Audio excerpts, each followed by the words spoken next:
भगवान को हम नहीं पकड़ पाएंगे, नहीं पहचान पाएंगे। क्यों? क्योंकि हमारे अंदर तो चालाकी है, सरलता तो है नहीं, है ना। बड़े चालाक बनते हम, पर याद रखो हमारी चालाकी कभी कभी हम पर ही भारी पड़ जाती है। बोलो जय श्री कृष्ण।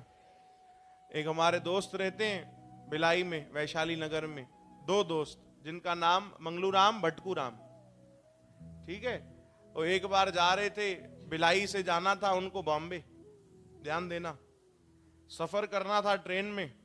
अब ट्रेन में जैसे ही चढ़े तो भयंकर भीड़, खूब भीड़ थी, बैठने की जगह नहीं। अब उनको लगा हम तो सोते सोते जाएंगे। अब वो दोनों चालाक थे क्योंकि वैशाली नगर के थे। बोलो जय श्री कृष्ण। अब दोनों को चालाकी आई, बोले कुछ तो करना पड़ेगा। तो मंगलू राम ने कहा मेरे पास ना एक नकली का सांप है, सांप, स्नेक। बोले अच्छा। बोले अब तुम देखो क्या होता है। वो जेब से निकाला नकली सांप और जहां सब लोग बैठे थे वहां छोड़ दिया। हाँ एक बिन अम्माऊं जेको डिठो इन्हनि बुढ़ियुनि माताऊं नांग, ओ जो रड़ कयूं, आहा पूरी बोगी 2 मिनट में खाली। बोलो जय श्री कृष्ण। सब खाली, सीट सबकी खाली। अब मंगलू राम ने कहा देखा भाई, चमत्कार देखा, एक सांप ने क्या कमाल कर दिया। अब तुम इस तरफ सो, मैं इस तरफ सोऊंगा, आराम से कहां पहुंच जाएंगे? बॉम्बे पहुंच जाएंगे भैया। हाणे बई लत ॾेई सुम्या, कंबल पातऊं, चादरूं पातऊं, रात थी, लाइट बंद क्यों? बोलो जय श्री कृष्ण। सुबह जब हुई, स्टेशन आई, तो स्टेशन पर चाय बेचने वाले रहते ना भाई, चाय चाय चाय बोलते बोलते जा रहे थे।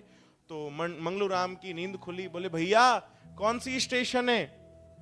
बोले भिलाई है। भिलाई? रात को चढ़े, सुबह तक भिलाई? 12-14 कलाक तो निंड कईया। अरे भिलाई कैसे? भटकू राम को उठाया, बोले उठ चंद्रा सुम पिवा, तो खबर पई थी रात भर इतनी गाड़ी बिठिया। बोलो जय श्री कृष्ण। सब पूछने लगे, इधर उधर उतर गए स्टेशन भिलाई में। बोले अरे भैया क्या हो गया? ये रात को भी हम भिलाई में थे, सुबह तक भिलाई में कैसे? तब एक आदमी ने बुलाया, बताया। बोले भैया कल रात को खबर आई थी कि इस बोगी में क्या निकला है? सांप। इसी कारण ट्रेन से इस बोगी को ही अलग कर दिया गया।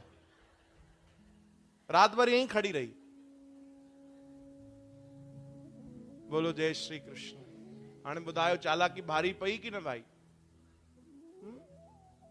तो अगर भगवान के भक्ति मार्ग में भी कोई चालाकी करे ऐसी, तो वो किसी काम की नहीं होती। भगवान के भक्ति मार्ग में तो संत कह रहे हैं सरलता चाहिए, सरलता चाहिए बस। जिस दिन सरलता आ गई उस दिन भगवान दूर नहीं, भगवान साथ में ही है। बोलो जय श्री कृष्ण। श्री